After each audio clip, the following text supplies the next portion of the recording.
Good evening, everybody. Uh, my name is Dumisa Tlaula. I'm the chairperson of BMF in Ikuruleni. Welcome to our program today, the role of transformation as a cornerstone of economic recovery.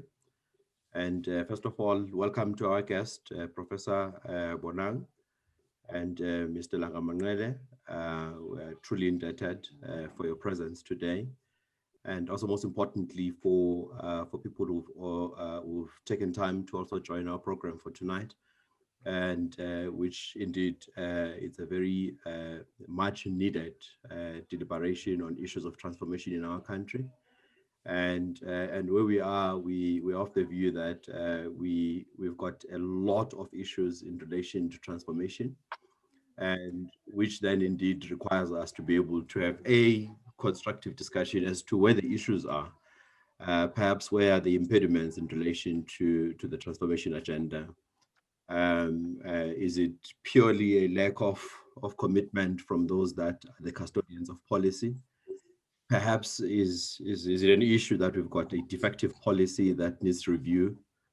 But even when you're doing all of those deliberations, one thing that becomes extremely clear is that indeed transformation remains important, and it absolutely makes sense.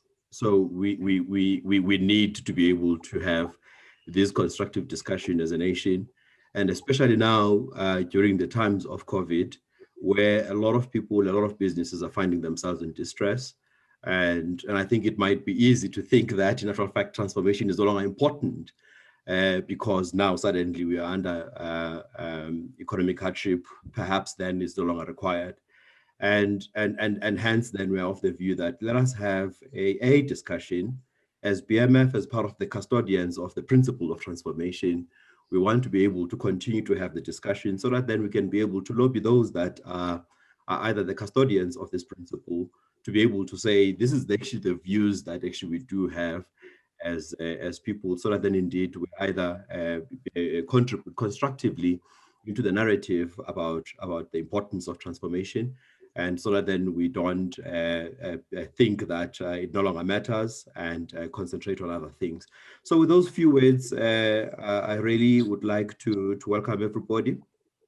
And I'm sure Mr. Langamangala will most probably then need to introduce our speaker of the day. Over to you, Elanga. Thank you very much, Chair. Thank you for your invitation. And good evening to all the colleagues, the leadership of the BMF in all its various stratas who have joined us here tonight. Indeed, we are honored to be here with our leader, Mr. Bonang Mohale. He really needs no introduction in the BMF. He has spent over 36 years of active life in the BMF, and at no point at the time he has been missing in action or inaccessible to many of us who are a couple of generations behind him in terms of the BMF. So with those words, I'd just like to welcome our guest, Mr. Bonang Mohale. He's the honorary professor at the Department of Marketing in the University of Pretoria. He's the professor of practice at the Johannesburg School of Business. He's the director of many companies, both listed and unlisted, that he has led. He has been at the helm much more recently of Business Leadership South Africa, which is the structure that represented the top echelons of corporate South Africa. He has led the BMF, as I have said, and he will be helping us to unpack the topic for tonight, which is the role of transformation as the cornerstone for economic recovery. Now, before I hand over to Mr. Mohale, just to say a few words. The global economy is limping out of what the International Monetary Fund has called the Great Lockdown.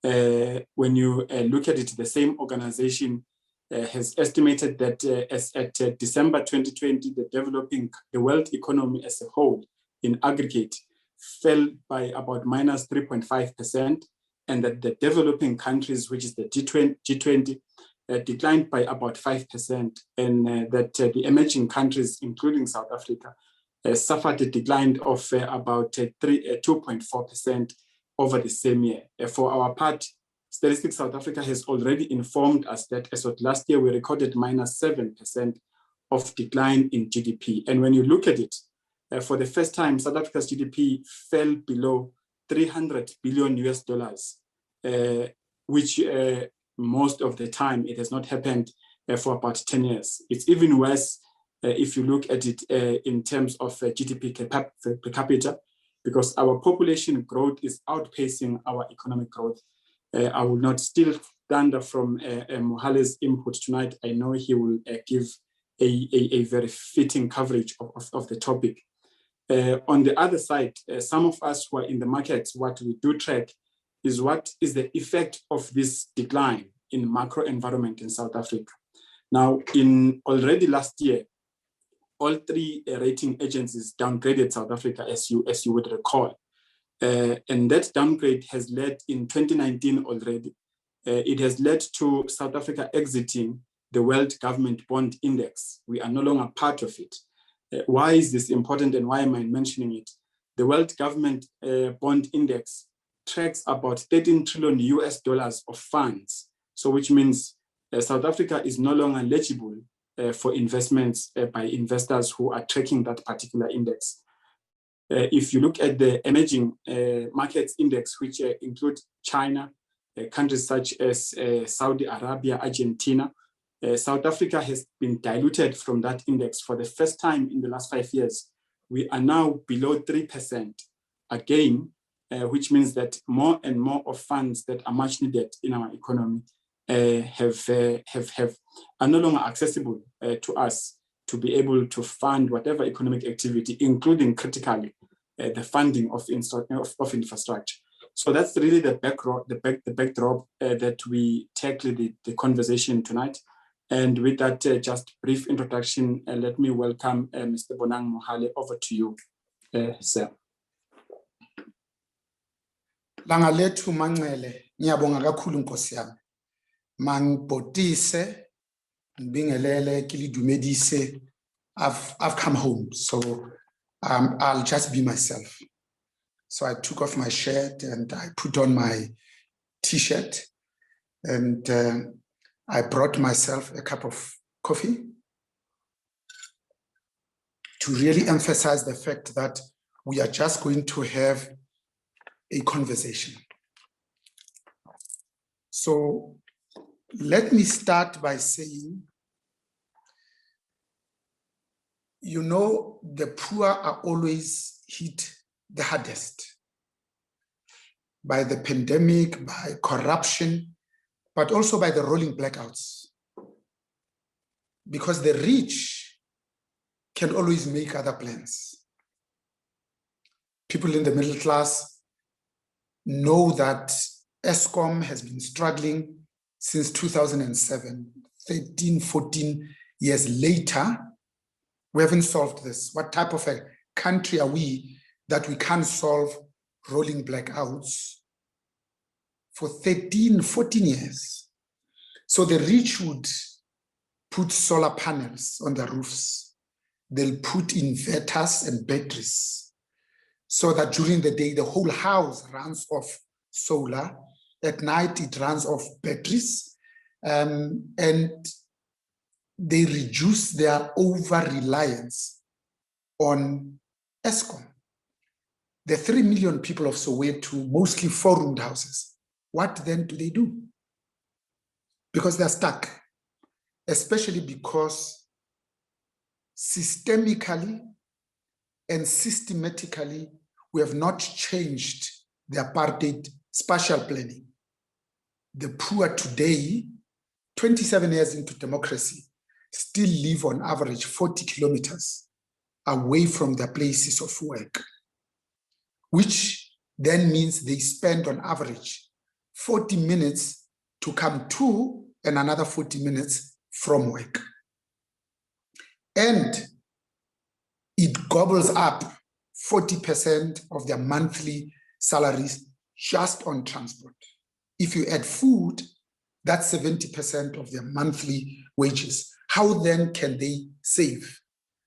So we have the lowest saving rate in our BRICS counterpart, not because we don't know that savings is important, but because structurally we are unable to save. So we pay tax at a marginal tax rate of 45%. And when you go and buy goods and services, including white goods, luxury cars, furniture, etc., you pay an extra 15% on VAT. That's more than half of your salary gone. In the Scandinavian countries, their marginal tax rate is about 50%, but they are very happy to pay that. Because after they've paid that, the education of their children, from what we call basic education to institutions of higher learning, is free. They depend on the state to provide a cushion of safety. They swim in the middle of the lake at 12 at night. Mostly women would walk their Maltese poodles at 2 in the morning on a chain, fearing absolutely nothing that something untoward will happen to them. And when they are ill, their children have access to the best healthcare that money can buy. So the biggest sovereign wealth fund in the world, it's not the one by the United Arab Emirates, but is the Norwegian wealth fund, sovereign wealth fund. Compare ourselves with this. After paying 55% of your salary to the taxman, South African Revenue Service, you have to pay a courier company just to be able to post a letter. I'm not even talking about providing private education for your own children if you want them to have a guaranteed pass rate. And crime, the worst crime, doesn't happen in Sandton and Sandhurst. It happens in KwaMashu, Langa and Nyanga, and Guguletu. So you have to provide for your own security. You also have to belong to Discovery Medical Aid, if not Sizwe and others. So you can see that if you had 1,000 rand to invest and you put it on the Johannesburg Securities Exchange 10 years ago, today that 1,000 rand is worth 750 rand. The same 1,000 rand, if you put it onto Fortune 500, the London Stock Exchange, it will be worth 3,000. So why would anybody still live in South Africa? Why should they stay in South Africa? So for me, I really just want to touch on 3 things because BMF members are world authorities on transformation. Number 1, on this notion called social justice. Number 2, on inequality. And number 3, on inclusion. If there was a coin with 3 sides, they will be the 3 sides of the same coin. So I'll just paint a picture quickly, but without unpacking it, because the value, the utility is in the conversation that we are going to have. So please prepare your questions and comments and violent disagreements, because that's what I'm going to talk to specifically, so that I'm not just talking in theory. It is fair to say all of us have not collectively, individually, and severally succeeded in eradicating the legacy of apartheid. 27 years into democracy, poverty, like the pandemic, still has a primarily black and feminine face. So you just have to be born black. The chances are, when you make it like Langamangele has made it as head in the JSE, he would have paid for his own education. He would have worked at a white man's garden over weekends and over holidays to be able to pay for his education. I worked for Shell for 8.5 years as the group CEO and the chairman and the vice president for upstream business. I was amazed by how many people I would go to Shell service stations. We have 750 of them. We owed 420, the other 330 by retailers. And the people who'd be pouring petrol for me, and they knew that I was the boss. They would say, welcome. May I clean your windscreen as well? What else can I get you? Here's the specials from the shop. We call them the Shell Select shops. And I would say, but with that accent, so articulate and that confident, what do you do? And somebody would say to me, I've just passed my 2nd year in engineering. I'm working here for a year so that I can save enough money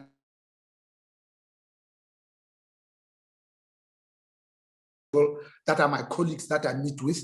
A lot of them have had to break their, not because they failed, but because they didn't have enough money. They had to go and work and save like hell to come and complete their studies. Ndade Mabohwane was the first chemical engineer in South Africa. He lived in Kwatema in Springs, the Far East Rand. He got his undergraduate degree in Germany for 3 years, record time. He started a chemicals manufacturing company in Kwatema in Springs. And he tells the story that when he was in Germany studying, he never slept one night at rest. He studied during the day. He would come in the morning, and in the basins where people, when they come out of the toilet, they wash their hands. That's where he would have a bath. He slept at the truck port at various service stations so that he doesn't raise suspicions under the trucks, because it was warmer and it was safer. He did that for 3 consecutive years. That is the life of a member of the Black Management Forum who now says, I'm a manager. That's the stones in their shoes, the scars on their back. 2015, these students embark on #EverythingMustFall movement, initiated by #FeesMustFall, because all of us agree that no student must be excluded because of affordability, let alone final year students who are unable to complete their studies, some of them medical students, because they owe the university money and therefore they can't register. Not because they are not passing, not because they are not bright, not because they are not clever, or they are applying themselves and working hard. Some of them on average get 85%, but are unable to register. So we know this since 2015. Every year, first-year students embark on protests based on financial exclusion.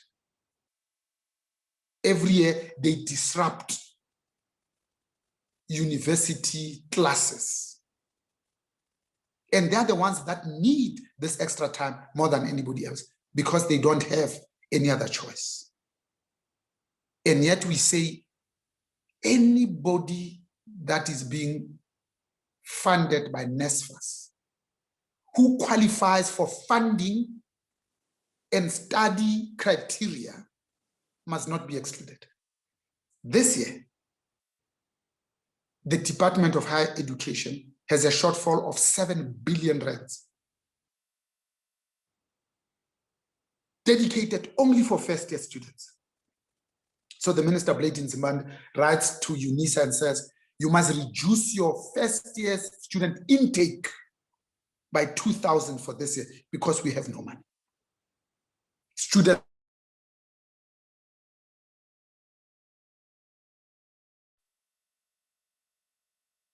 But we knew about this 6 years ago.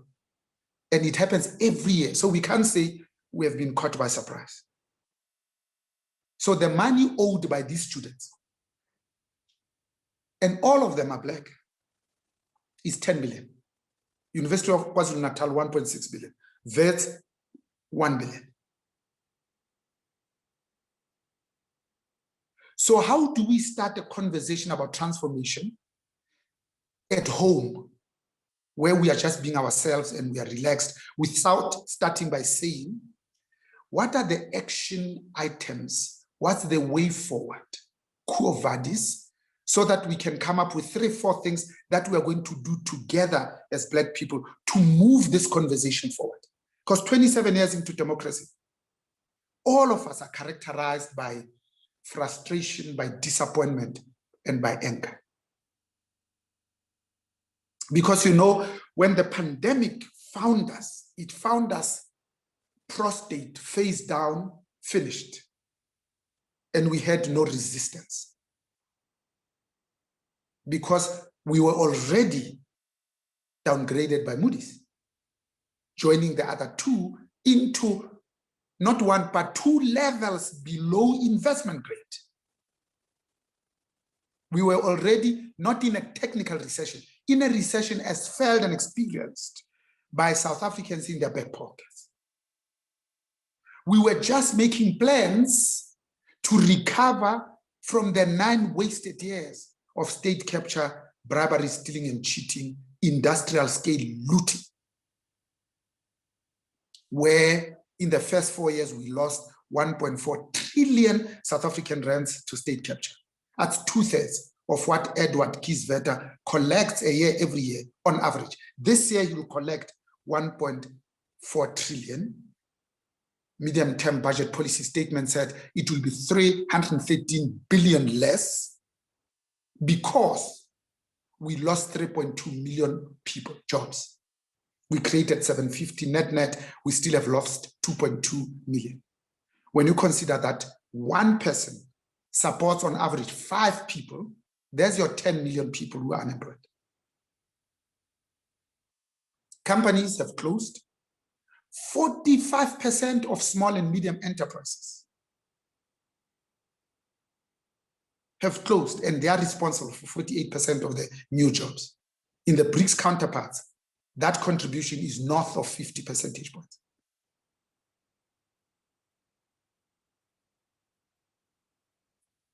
So they'll collect less from the 28% corporate tax that has now been reduced to 27, not now, but effective 2022. So they got less. They got less because there are fewer of us that are employed. But South Africa has always been helped by external factors and global events. So those companies that are externally focused and therefore export-oriented actually have recovered better during the 12 months of national lockdown, because we are still in national lockdown, alert level number 1. Especially mining, but also by the commodity prices that have gone up. To give you a flavor,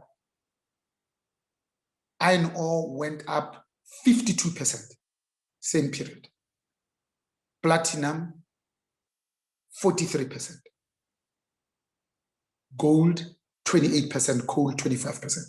So because of that, the 330 billion revenue shortfall is now sitting at about 200 billion.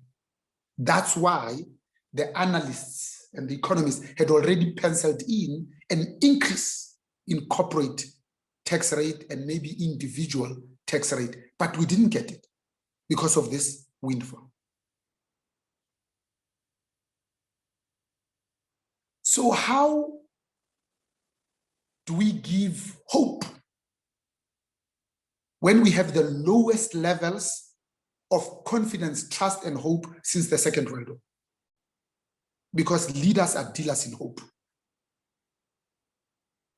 To a Black child and to women, that says tomorrow on a composite basis will be substantially better than today.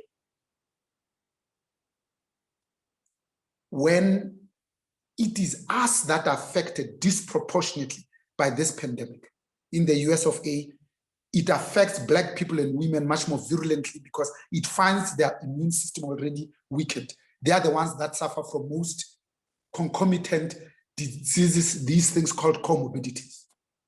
They don't eat well, they don't sleep adequately because they wake up at 4 to get to their places of work only at 7. Same in South Africa. The second wave, when it caught us around the middle of December, transmissibility was 70% more.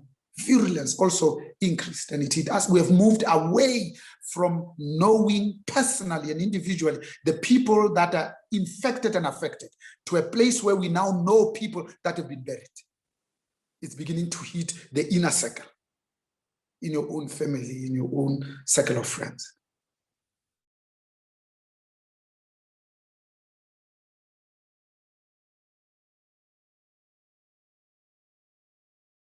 These are the 3-4 things that we're going to do moving forward. So when the president is looking for the Presidential Advisory Committee, when the president is looking for a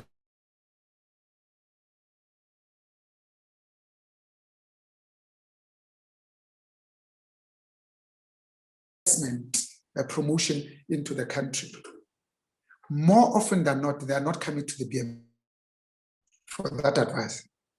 Even though we were the first to talk about the Basotho head formula. We were the first to write the affirmative action blueprint, the blueprint on affirmative. Even though when we saw where the country is going, we are amongst the first cohort to go to Lusaka to meet the ANC in exile with Frederick van Zyl-Slabbert.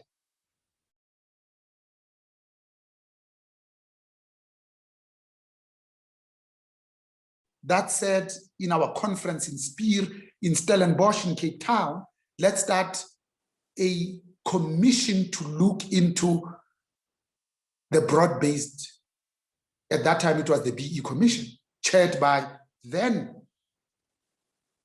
Matamela Cyril Ramaphosa. Gavin Peterson was the deputy president, and the president was Maduka Lotidloof. And we came up with a delineation of what is a Black-owned company, Black-controlled company, Black-influenced company, where the one starting from the bottom is 21%, 35%, and 50% plus 1 vote Black-owned. And for ease of reference, we say 51% Black-owned. Therefore, it qualifies to be a Black-owned company. We did all of that.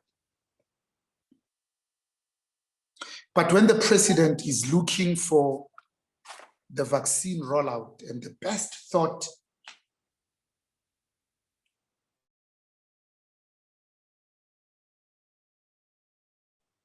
so the president has set immunity target of 67%. So the 60 million of us, that's 40 million people. So you do the math, we must vaccinate 100,000 people a day, every day. If we do that, it will take us 400 days or 13.3 months. It took us 20 days to breach the 100,000 that we should be doing in 1 day. We did it in 20 days.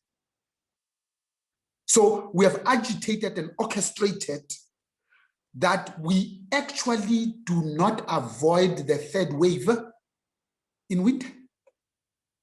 We have baked it in our plans. The cost will be 20 million.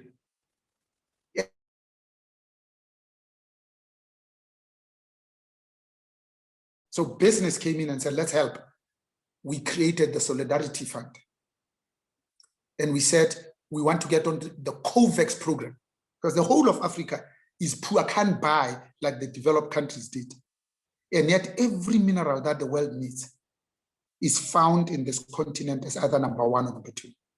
But we are the ones that are begging because our leaders have stolen our money. So we say we must have strength in numbers, get onto the COVAX program. It will cost, and I'm rounding off the figures, 250 million. So Solidarity Fund said we'll pay half of that. The government says by the 15th of December, we'll pay the remaining half. Only on the 28th of December, Solidarity Fund paid the remainder of the 250 million. That's why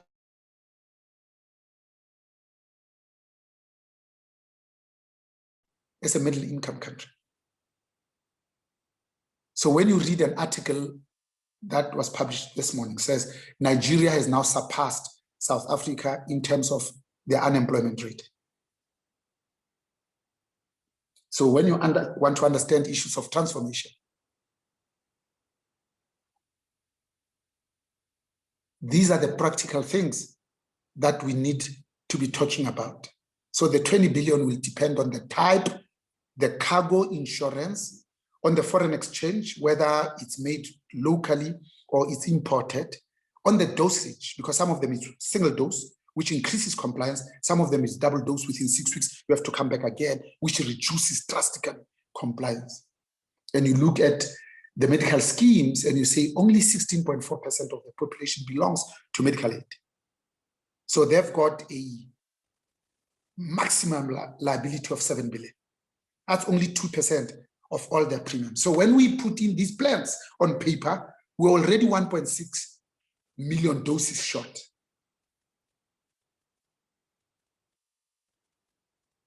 And that input, the president is not getting from the BMF, and yet we can think. Langamangele here can crunch these numbers. But you see, that's what apartheid has done to us, that we still see value and utility in anything that doesn't look African. That's why we need to accept that we are on our own. So let me conclude by saying share price is moved by rumor and speculation. Therefore, how do we say to investors we are open for business? I think we need to address this notion of the lowest level of confidence, of hope, and trust. Trust was broken by this government when it fired Nhlanhla, and it gave us a weekend special, who came with 20 advisors already. Trust was broken when we fired Pravin Gordhan for no rhyme or reason, so that we can bring in Gupta acolytes. So to address the issue of historic debt, that's not the job of business. They pay taxes. That's the work of government to say, how do we deal with this 10 billion historic debt? Because it affects our very own, my niece and nephews, my brothers and sisters, uncles and aunts. That's what we should be talking about and thinking about. 27 years into democracy. Because guess what? In Stellenbosch and University of Pretoria, they are studying. Their parents can afford and they're paying. We will disrupt them and take them out of class, but they are okay. In the 12 months, they learned from home because they've got 3 connections in a house to have access to Wi-Fi. 3 routers. So the father can work upstairs, the mother in the study, and the son can work in the patio overlooking the pool. Full access to Wi-Fi. Stats SA tells us that only 14.3% of households in South Africa have direct access to the internet. So when we say as business, go work from home, we must be clear what we are sending our people to and to do what. So for me to increase this lowest levels of confidence, trust, and hope since the last Second World War. There are some low-hanging fruit that President Madam Ramaphosa should have taken by now to send a message that we are open for business. First, I think we must send the top state capture miscreants to jail.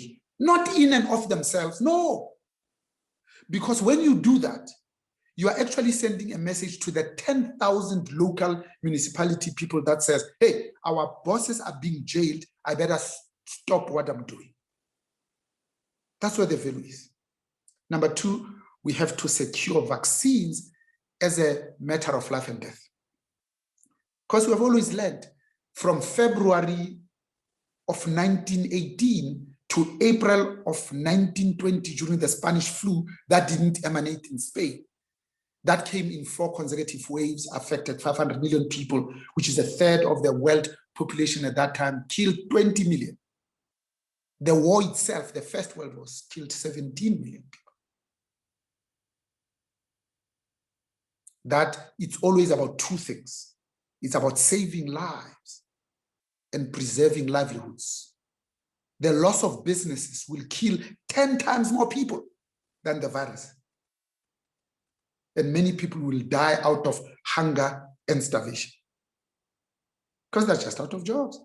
Today, there's 10 million young people who are not in education, employment, and training. Unemployment rate, we say 30.5%, the highest it's ever been. But remember, we only measure the people that are actively looking for work in the last 36 months. So in the last 12 months, we couldn't, even if we wanted to, because we're in national lockdown. So the real unemployment rate is 41%. For those 25 years and younger, we call them the youth, up to 14, at 60%. The elements that were present during the Arab Spring are here, imminent and urgent. If you are the ANC youth league, that's 35 years and younger, that percentage increases to 66. The third is we have to implement these socioeconomic reforms that we've been talking about for the last 10 years. Difficult as they are, if it was easy, everybody would do it. It is the hard in it that makes it great. When talking austerity measures, etc. Even the Minister of Finance is afraid to call it an austerity budget because we get married to words. Use the wrong words, you get lynched.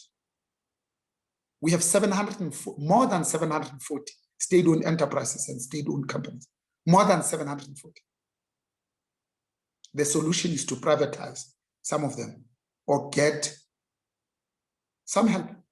So we call it strategic equity partners. Because if you use privatization, the South African Communist Party won't vote for you and COSATU will disown you. It's the same thing.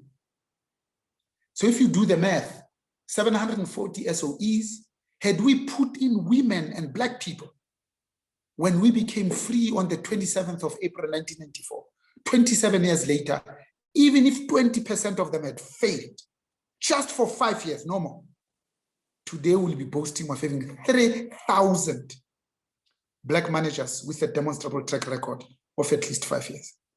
But we couldn't find a single Black person to run ESCO.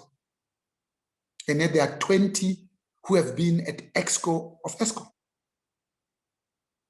The Bible says where there's no vision, the people perish. So we must fix these SOEs and SOCs.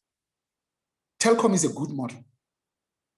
Dinapule, when she was running it, it was accelerating towards a wall at great speed. They've got a chair, Dr. Jabulani Albert Mabuza, CEO ex-BP, Sipho Masego, and today it pays on average R1 billion to government as dividends. Turned around completely because we kept the politicians out of Telkom, and in particular out of Telkom supply chain management. Government is the only one that has tender boards on their boards. A tender board. In the private sector, this is part of supply chain management or preferential procurement because the directors want to determine where the tender goes to because that's how they eat. So we must increase our infrastructure spend on ports. Our ports are congested. During the lockdown, ships would come typically from China with goods for the USA and for us. Went to the USA, offloaded. Because there was pent-up demand, the USA opened up and said, but we need more. China offloaded to those ships. It didn't come to South Africa, it went back straight to China. That's why there was a shortage of many things in South Africa during the lockdown. So the vaccine rollout was always a race. It's a race. It's not a nice thing to have. It's not because you care more about the lives of your people. It's because the country that will say first, we have got herd immunity and we are free of the virus, they will claim the pent-up tourism demand. In South Africa, it's 9.8% of the GDP. That's 10%. It should be 20. Thailand, 2019, had 20 million visitors just to Thailand. We can't even muster 10. And yet, we are the only country in the world that can say, Ms. Tourist and Mr. Tourist, everything that you want, we have it here in abundance. We've been talking for 10 years about auctioning the spectrum. 10 years later, 5 ministers later, you auction it off on Tuesday, on Friday, you bag 20 billion. Only now we want to do it. When we want to do it, ENCA and Telkom challenged it successfully because we haven't been thinking laterally about how we are going to roll it out. So we are poor by choice. So no wonder then that the president in his State of the Nation address spoke about the four foremost overriding priorities to defeat the coronavirus pandemic, number one. It's important because without it, there'll be nobody here. The last one will switch off the lights. Secondly, to accelerate our economic recovery. That's what we are talking about, using transformation. So when we say inclusion, we're talking about including Black people and women, not more male Afrikaners. We already have 73% of them in positions of leadership in the C-suite. Black people have just improved from 14.3% to 15.2%. At that rate, it will take us 150 years to be broadly reflective of the demographics.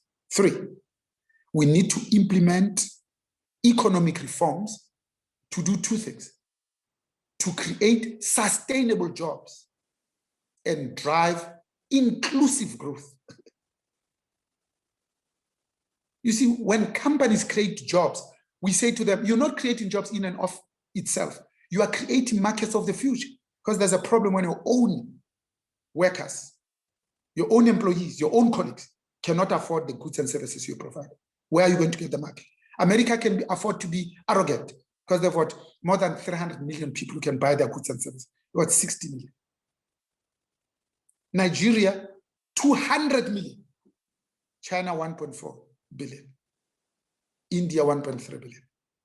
But the continent of Africa is 1.3 billion, 55 countries. They speak 2,000 languages, 30.3 million square kilometers of pristine coastline. We are poor by choice. Africa is not a poor continent, just poorly managed.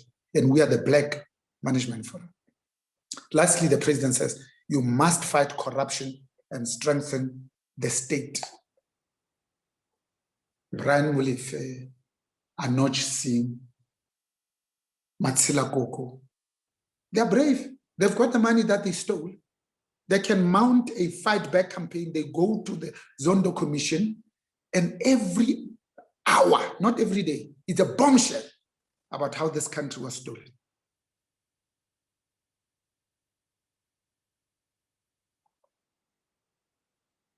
So the biggest injustice has been exclusion. And we are still excluding Black students from institutions of higher learning. Since democracy, we have moved the percentage of people that go to university from 7 to 11%. So by definition, they are a small group of elites. And yet, when you have a university degree, you've got an 85% chance of getting a job. TVET college, 53%. But last year we spent 50 billion on TVET colleges with a 3% completion rate. Grade 12 and less, you've got less than 50% chance. This affects mostly Black people.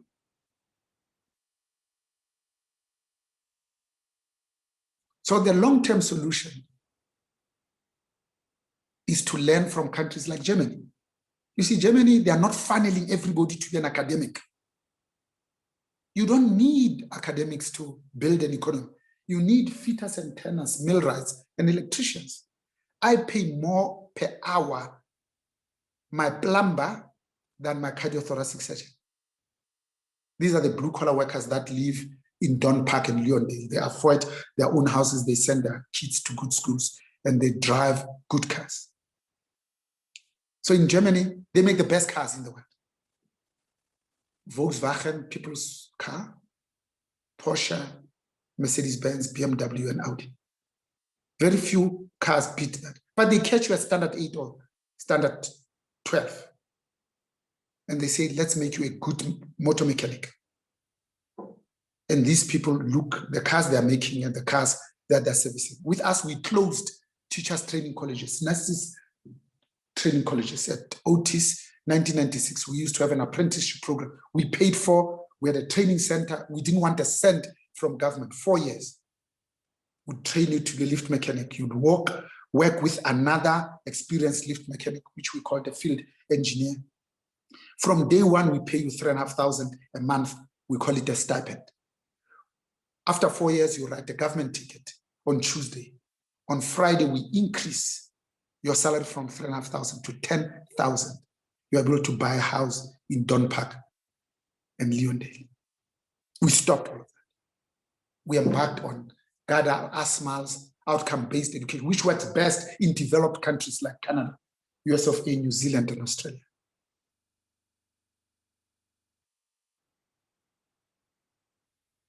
Langaletu Mancele, let me shut up here and take questions and comments. As we promised, the value, the utility is in the talking.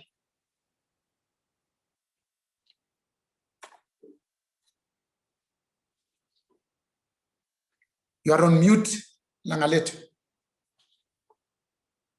Thank you. So I'm saying there are three things that have come out. One is that where there's no vision, people perish.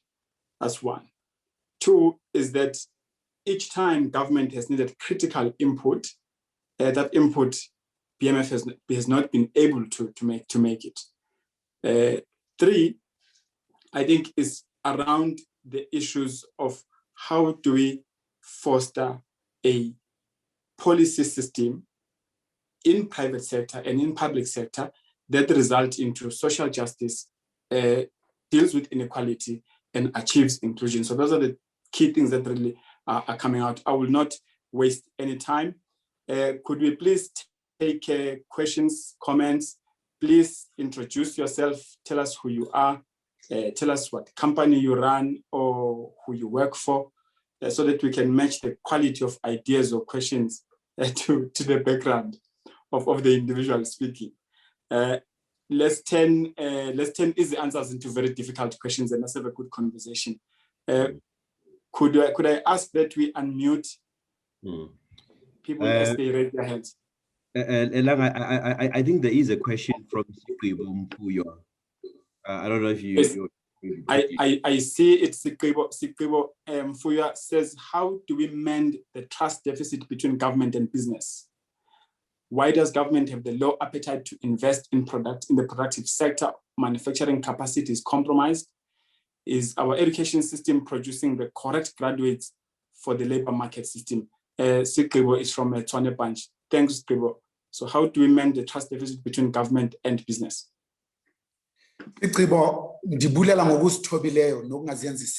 Let me digress and say at the personal level, because remember, strategy is simply defined as how to compete. So compete at a personal level, at the business level, and at the country level. So at the personal level, we've been in lockdown for 12 months. We seek human interaction. We're not very well, and our mental health is a bit fragile. So to answer that question, it needs to start with the self. And as members of the BMF, instead of being angry, frustrated, and disappointed, we need to regroup and have these meaningful, courageous conversations that start at the personal level to say, how do we belong to ourselves so that we can be present for others? Because on our own, we will not be able to make it one by one. There's strength in unity. There's power in numbers. Because when I'm the chairman of the Bidvest Group Limited, I have a system when I'm looking for non-executive directors, when I'm looking for executives. And the people I trust, number one, are the people that I know have my back, that I grew up with in the BMF. It's no accident that when I left the Business Leadership South Africa, an organization that was founded in 1960, even before I was born, to defend apartheid and for sanction busting. And I went there and we said, we can transform it from inside. I left a BMF member there. It's no accident. It's that system that we must have. So how then do we breach this trust between business and government? You know, let me start in education. So business in education says, let's create the National Education Collaboration Trust. Sizwe Nxasana drives it. It says to all the business, at that time, 400 listed on the JSE. Langa, today we've got probably 385 or so. Every one of these companies, you've got your own corporate social investment. And every one of you, when you look at 4 focus areas, there's something about education. Give us this money. Let's put it in one pool for an oversized and outsized impact. And it involves all social partners. Me Enji Mutsecha, Blade Nzimande, members from the unions, and of course, business. And we say, let's do stuff. I've spoken about the Solidarity Fund and COVAX. But the person that breaks that trust is government.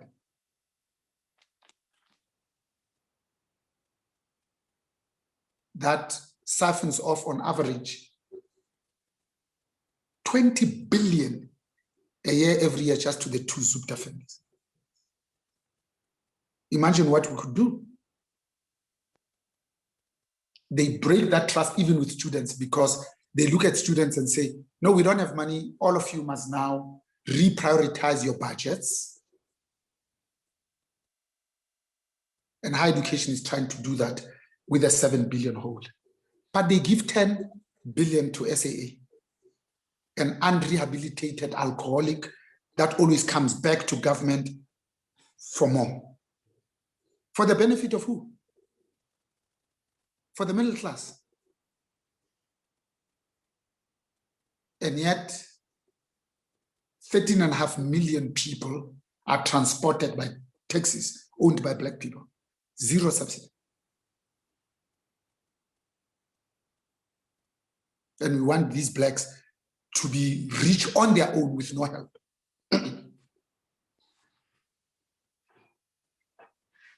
So I think to address this growing chasm of trust between government and business, we have to get into one room and talk about a new social compact. So what are we going to do as business? What are we going to do as government? What are we going to do as labor and as civil society? And we hold one another to those so that we don't let the team down. At the moment, labor says, even if you don't have money, actually, we don't care. We want double-digit salary increases because it's our turn to eat too. Because you politicians drive around in German luxury vehicles. Henry Truman said, you can't be a millionaire working for government unless you are a thief.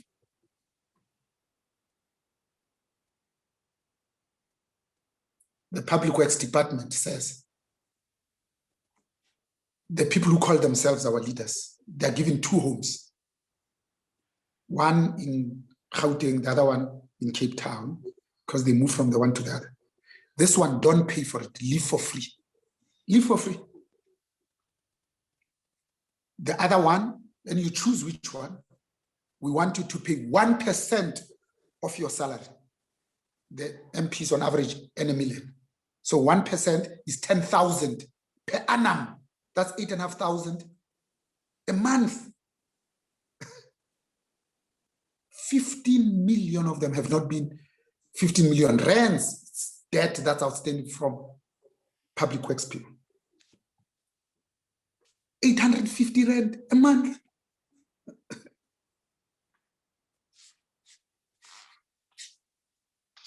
So it's government employees and municipalities that are owing Eskom 20 billion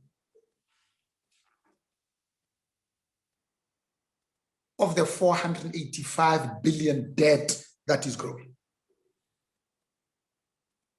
It's the people of Soweto that are not paying for the electricity because the politicians went and promised them and said, you vote for us, there's 3 million of you, unofficially. And if you vote for us and you have illegal connections, the SAPS cars will drive over these illegal connections every day in every street, in every informal sector. They'll do nothing, and they still do nothing today. Liberal democracy rests on 4 things, 4 pillars. 1 is a free press. Number 2 is on constitutional democracy. Number 3 is on an active civil society. And then lastly, the rule of law.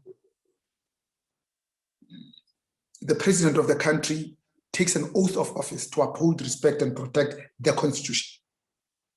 The highest cost in the land, Apex Court, says, no, you must go to the Zondo Commission that you yourself created. You drafted the terms of reference. You expanded them so that it takes 10 years before it concludes, not just state capture, but including the banks, bailouts, during APSA, and maybe go back to 1652 with the Reger dromedaries and the Goede.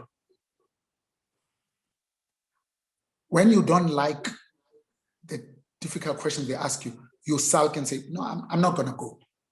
And that the precedence has been set by the first democratically elected president, Rolihlahla Nelson Mandela, when he was sued by Dr. Louis Late because he refused to transform and said, rugby is a private matter.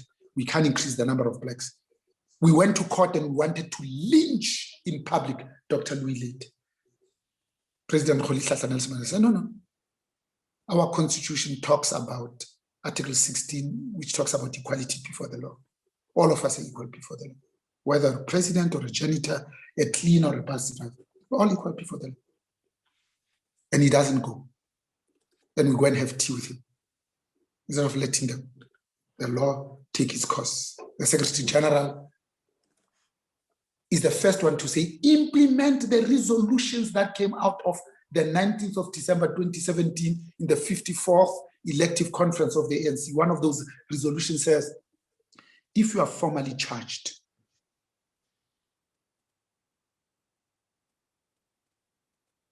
for corruption, you must step aside. And he says, because it affects me personally, I'm not going to step aside. You must take it back to the branches.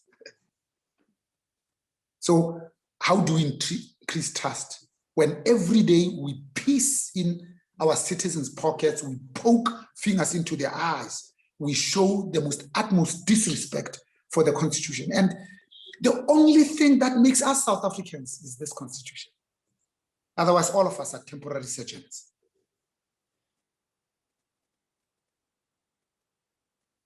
I think business can also do more, much more. Business is already asked to do a lot, 28% tax, hire people, don't retrench, don't speak until you are spoken to. White monopoly capital. You must implement radical economic transformation. By those people that have stolen and are afraid to go to jail, and they use beautiful terms that will resonate.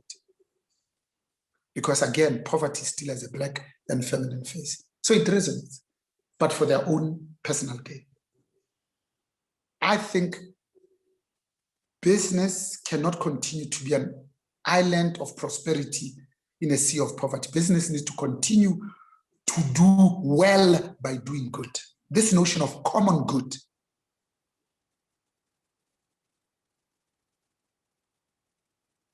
Business must continue to be a good corporate citizen and make their own exco, their own boards to be broadly reflective of the demographics.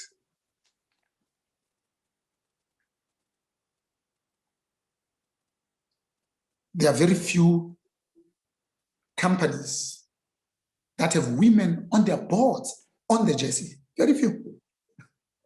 In fact, when we made Sisnompumelelo Tembekile Madisa, the CEO of the Bidvest Group Limited, the first woman in 32 years, she was one of only 3 running the top 40 companies listed on the JSE, and yet women are 51% of the population. In the 21st century, we still pay them 75% of what we pay men for work of equal value. So business can bring about gender equality, but also pay parity. Business must be bold and unequivocal in employing more Black people. All the retail groups, all of them, they take Black people's money from Foschini to Truworths to Woolworths to Pick and Pay. But when they're looking for a leader for their South African business, they go overseas, all of them. And Black people continue to support them. It was a Nigerian writer who says, only in Africa, where the politicians will steal from Black people and the young, and when they are threatened with jail, these poor and the young will do to defend them. Let me take another question or comment. Thanks, Mr. Mohale. We've got 3 more questions. One from Tabia Kabinde. I think it's the chairperson of the Employment Equity Commission. Those who may not know. So she's saying that she's really tired of thinking that economic power and transformation will happen because white business owners do not create space. Government is not interested to create space for Black executives and academics either to make a difference. How do we as BMF members create a sustainable unit to empower our future generations? How do we create a sustainable unit to empower our future generations and put in place strategies to hold ourselves accountable? That's the first question. The second question is from Sbu Kumalo in Pretoria. He's addressing the issue around historical debt, what should be done, because it cannot just simply be written off. Government does not have sufficient funds. How do we get out of this situation? The third question is from Nicholas Maweni. And Nicholas Maweni would like to know, what are the 3 pearls of wisdom that you would give President Cyril Ramaphosa or the BMF in terms of what should be done as part of our economic recovery plan? Thank you. Yeah. So let me. We still work with her as the chairperson of the Employment Equity Commission. That came into being because of a resolution that was taken in the BMS conference. And she really gets it. How do we increase the empowerment of our own people? I combine it with the 3 pearls of wisdom for Nicholas Maweni, who used to be our boss at the BMF and continues to be very active and engaged and present in the moment. Number 1, you see, we must create our own businesses and hire our own children, because I think it's madness to continue to make babies and send them to a different neighborhood for them to go down on their knees, asking for a job from a different neighborhood.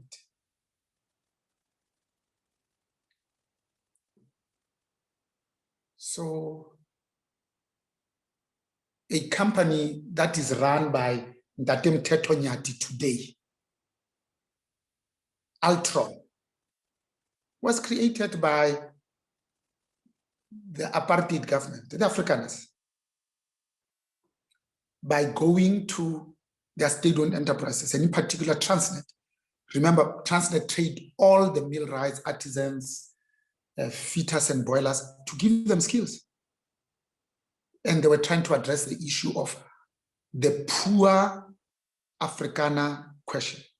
By 1972, they had eliminated that. 27 years into democracy, Black people have become poorer. They created that supply chain to say, we'll get the goods and services from our own. That's how Altron was born, and many other companies for that matter.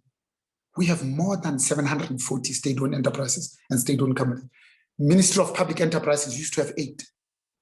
Transport has more than double that number, but we don't treat them as vehicles of empowerment. I spoke only about jobs. So when we talk about the most unequal society in the world, Gini coefficient of 0.69 took over from Brazil, we are talking about income inequality. But remember, there's still wealth inequality. The most frightening one is called asset inequality. There is no possession better than land. 27 years into democracy, we haven't even given the land to Black people.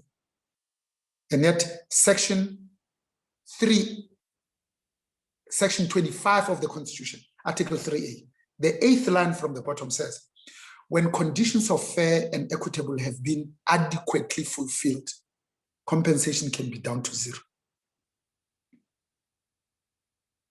For 27 years, we did nothing because we came in and said, our turn to eat too, not to give these Blacks land and these women land. The land still belongs in chiefs, in rural areas, and instead of giving a title deed, they give you PTO, permission to occupy. With PTO, you can't go to the bank and leverage it and get money and start a small and medium business. 3 million people in Soweto, I told you. Each one of them, if they had a title deed, because by 1960, every single solitary one of those 4-roomed houses had been paid for 4-fold the original value through rentals. So all this government has to do is to print title deeds and give to these Blacks. And their lot changes overnight. But what have we chosen to do? 16 million gainfully employed, 18 million on social security. Pandemic hits us, we add another bunch who are not on this. We say we'll give you 350 rands. You must see the post office when this is paid. It's young men and women, able-bodied, that could work. It breaks your heart. 27 years, a Black government doing this, creating a nation of dependence. The issue of historic debt, I said, is 10 billion. That's exactly what we gave SAA.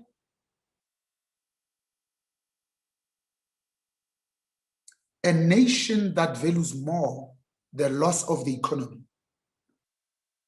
than it does the loss of life does not need a virus. It is already sick.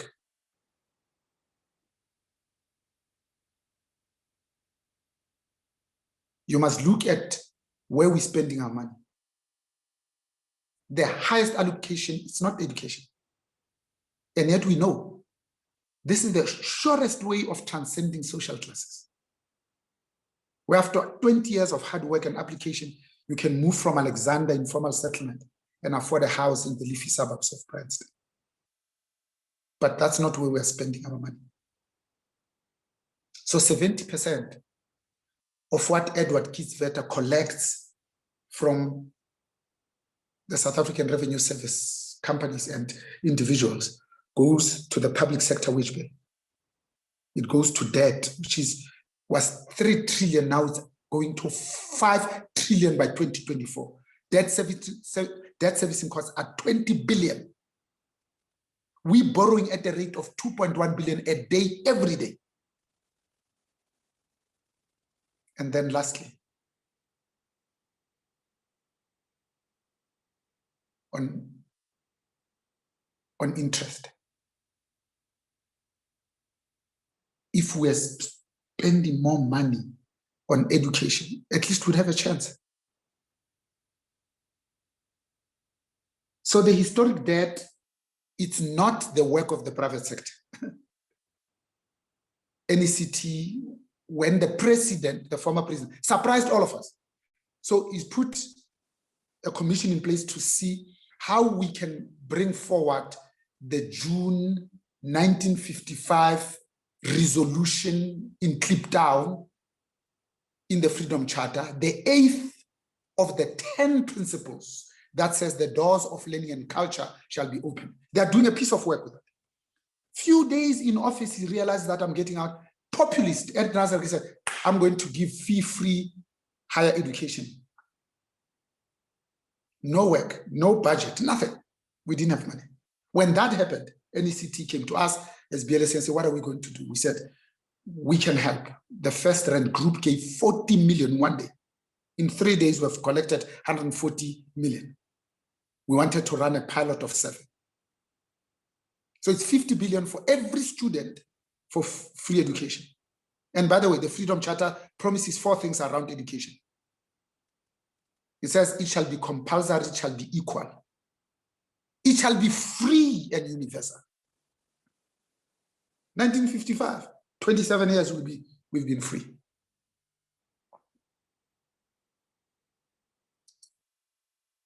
So we ran this pilot and we could demonstrate that it can be done. So NSFAS moves the threshold from 350,000 combined household to 600,000 to cover the missing middle. That no student who meets these 2 criteria, funding criteria and study criteria, should be excluded just because they don't have any money. So government must solve this problem because they created this problem. But when I speak to business, I say it's 10 billion. That's 400 companies. How much each per company just from CSI budget? Let's meet the government halfway. Let's set targets. And I think we can do it. Labor is a bit confused because labor, they talk for workers, but also they're business owners. There's not a single labor federation that doesn't have an investment arm. Not one. So they could also come to the party. When it suits them, they say, but we are the government employee pension fund. It's us. When it suits them, they say, no, you must give us more money for this pandemic because UIF is actually the workers' money. And they are right because the private sector employs 13.5 million people pre-COVID. Government, 1.3 million people. Lastly, 3 pearls of wisdom. I've already said we must build our own businesses. Babu Nicholas Maweni, Sbu Kumalo, I hope I've spoken to yours.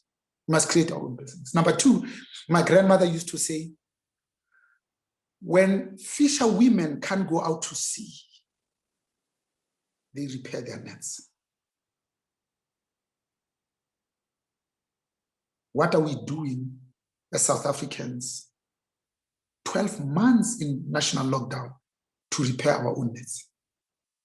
At a personal level, at a company level, but at a country level.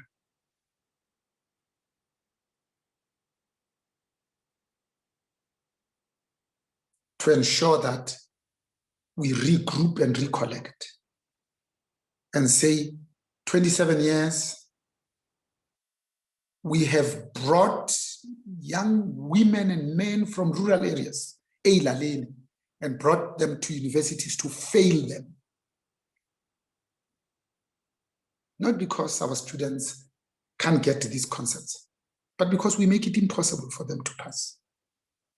A story that broke my heart is this lady comes from Limpopo, goes to Wits, 22 years old, and says, I lived all my life in a village and I'm seeing a toilet that flushes for the first time at 22 years. And when we talk about white privilege, people think that we are dreaming. May I stop there? Yeah, thank you very much. I have 2 more questions. I just would like to say we have probably 7 minutes to go. So I will take these 2 questions. And if the chair still permits, we are happy to extend, but I would really like us to wrap up at 7:30. I will do a summary of the key issues that may need to be taken further forward. The two questions, one is from Iviwe.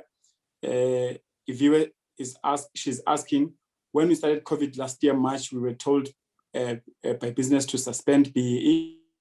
Now later, and reflecting on how business assisted with the guarantee loan scheme, can we say that the credit used to assess Black SMEs actually reached the people who needed it? I think this is a question about the effectiveness of the guarantee loan scheme that was put together by the National Treasury. Transformation is constantly being passed around like an orphan. Nobody wants from government to corporates, nobody seems to take responsibility for the compact. I think this goes back to your proposal, the proposal that we should have a new social compact, that how do we force accountability? Sikribo just has another question. How do we position BMF to influence the government economic decisions? And what is your take on the state bank?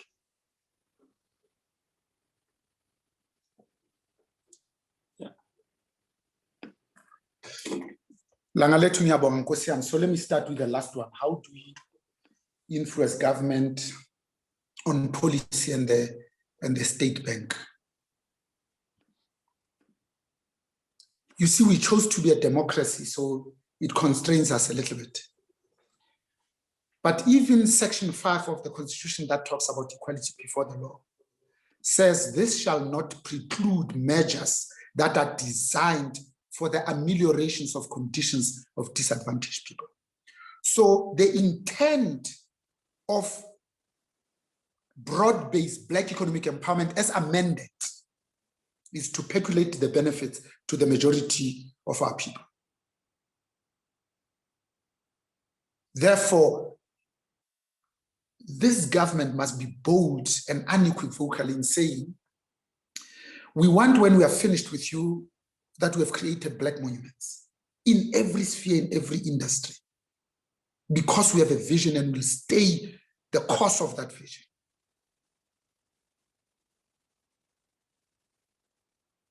Aliko Dangote is the richest man in Africa, 11 billion. But he was a merchant. Olusegun Obasanjo tells the story that when they wanted to import cement into Nigeria, at that time there were 170 million people. He then says, but why does Nigeria not have its own cement manufacturing in Nigeria? Because we have the population. So no, it's because we don't have the factories to do that. Olusegun Obasanjo gives Aliko Dangote 430 million US. With that amount of backing, you can't fail.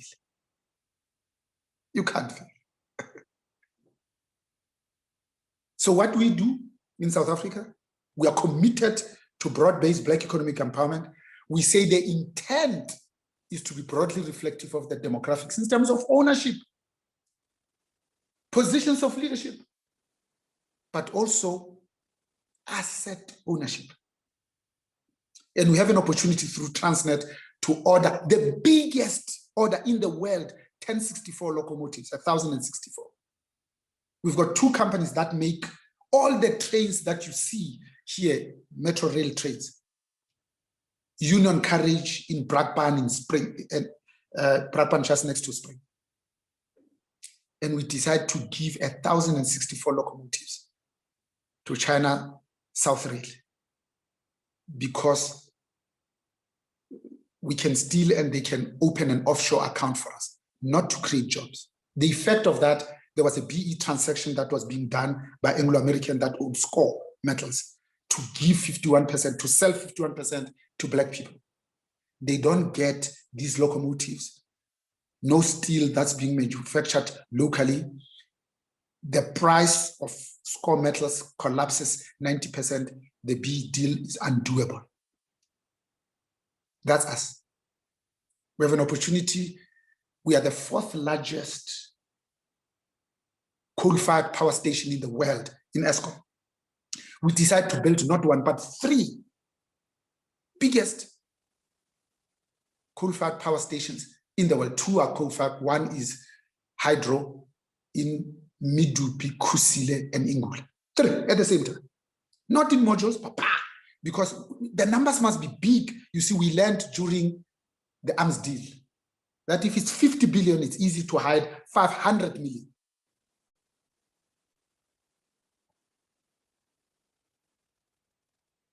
And even the welders didn't come from this country. But we've been welding all along. We've been welding. Even sophisticated things like petrochemicals or integrated energy in the 5 refineries, where if you get something wrong, you incinerate the whole town. We know how to weld. 3,000 welders had to come from Korea and Taiwan, when we could have provided jobs for our own people. Most of the people that got those deals are not millionaires and billionaires that we created. Budgeted at 30, delivered at 50 billion, should have been finished, the time has doubled. Oh, by the way, the 1,064 locomotives were 32 billion. By the time we paid for them, it was 50 billion, 16 billion more. The Transnet board didn't even ask questions. If you were, why would you as a country, you see, China for 2010, they were onto their 12th 5-year plan, 60 years, driving 2 things and 2 things only. 2010, 60 years, personal security, energy security. They didn't change. There've been ups and downs, storms, tsunamis, etc. Those 2 stay the same and haven't changed up until today. Xi Jinping. Why would we want to suspend our national vision, which is broad-based Black economic empowerment? Because we've got the pandemic. That will also pass. Why would we even think of it? I started by saying, where there's no vision, the people perish. Once you have said we are going to turn left one day, no matter what happens, you stay the course. When people say, but you have appointed a Black CEO at Eskom who's inexperienced, you say, yes, where will they get the experience? Because nobody has ever been born an MD or CEO. You can't learn to swim by reading a textbook. At some stage, you have to dip your big toe into the water. We should have learned from the Afrikaners. They created Afrikaans universities and they taught in Afrikaans in their own language. But they also taught medicine. They translated even the medical technical terms into Afrikaans. Superior anterior iliac spine, the bone that is just on your pelvis, in Afrikaans. But when they qualified, they send them to real hospitals with real patients so that when they get it wrong, real people die. And they became good doctors. So why are we shy to create our own companies, to put our own people? Dipuo Peters chairs the board of BRASA. For 2 years, she doesn't appoint a single CEO because she's afraid that if there's a CEO, people will ask questions. They will see that they're stealing and robbing the country blood. An African woman would have had 2 years of experience as a CEO at BRASA. By the way, they order the trains from Spain. Those locomotives have still not landed, ordered and paid for through Shivambo. So there was no reason to suspend B. Why would we even think of that? It's really behind me. The guarantee loan scheme should have been done in such a way that it should be the small and medium enterprises that survive. You compare ourselves with BRIC countries, new jobs created, more than 60% by SMEs. In South Africa, less than 15%. Transformation is an orphan. This notion of final, it's a policy of this government. Why should it be an orphan? Let me conclude by saying, the way we can have maximum impact and influence is to start with the Ministry of Small Business Development, because that's assisting us. Because everybody thinks Black business must be small, and it never graduates. Like in companies, they see a Black person and say, how can we train you? And yet every single solitary one of the ministers we've put in that portfolio have never run a spaza shop. They have never rubbed two 20 rand notes together. Yet ntate Sam Mutswenyane, ntate Maponya, Richard Maponya, ntate Ephraim Chabalala were already millionaires in 1960. They know how to run businesses. They're experienced, they know. Because business is a system. But cadre deployment, that's what we did. Every country said, go and try your hand there. No wonder we don't create small businesses at scale. Let me tell you what I mean by system. So when you go to a Jewish shop or a Muslim shop and you say, a pack of cigarettes, they give you 30 and they look you in the eye. When you take the 30, they say, do you have a lighter? Because they go together. Look what they've done, two things. They've referred to the highest and the biggest order. 30, not 20, not 10. And they didn't say a box of matches for 30 cents, but a lighter. That's how you make money. The system succeeds, not the individuals. In transformation, we say that's why the farmer spends 80% of their time tilling and preparing the soil, not an individual candidate of affirmative action. The parable of the 4 seeds teaches us that there was nothing wrong with the seeds. But this lucky one fell on fertile soil. It got traction. It grew and bore fruit in abundance. That's what transformation is about. It's about changing the culture.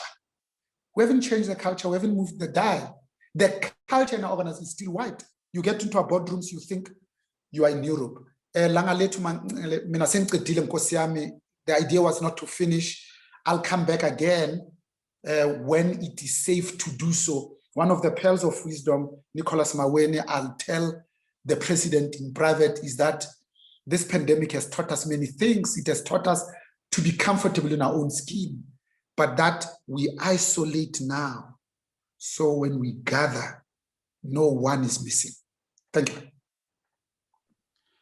Thank you very much for that input. I think I echo the sentiments of many. It's been very thought-provoking, and it has helped us to widen our horizon. It jogged our activism, I think, as BMF members. There is one question, I will refer this to the leadership of the BMF. I think it is fitting and appropriate that the leadership of the BMF responds to it. Kaiser would like to know, leadership of the BMF, that the Fight Back campaign is on and is on a huge rise. What should BMF members do? We've seen how after Polokwane as a president was recalled on nothing else but lies. We know the consequence of that Ngoku brigade. How do we avoid this repeat of history as the BMF? As we know, it will affect all of us. What is to be done?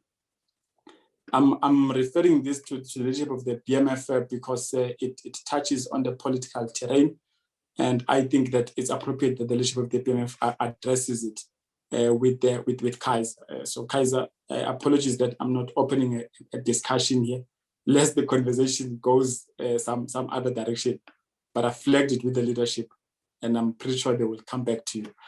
Before I go back to you, Chair, thank you very much for everybody who stayed with us up until this point, and for the questions and comment. We really appreciate that. The few takeaways that we have, there is a strong sentiment around political accountability and what must be done. So let's please flag that the BMF must regroup.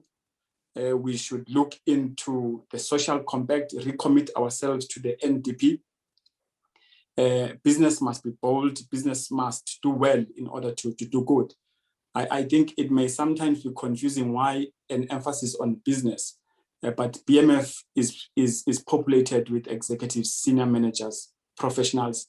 It is important that we understand it from that perspective. BMF must consider changing course where necessary, emphasis on creating own businesses. Lastly, is that we should repair our own nets whilst we are on the downtime. Let's not just sit back. So in other words, let's have moments of strategic reflection such as this. Let's equip ourselves in terms of policy positions going forward, technically in terms of competencies. And lastly, that BMF should really take in seriously the Ministry of the SMMEs and focus around that. So those are some of the few things that I've managed to capture. I would like to hand over to Chair. Over to you, Demisa. Thanks, Mr. Mangnale. I don't know, Buntu, do you want to say something? Or, in fact, he's texted me that his network is not stable. And I think mine then should be very simple. And after, a very,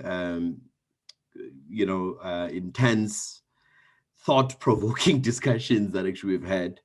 And with that, I really want to thank you and Tate Mohale for always being there for us and wanting to engage us, and your thought leadership. I think we are truly indebted to you, and we are extremely thankful.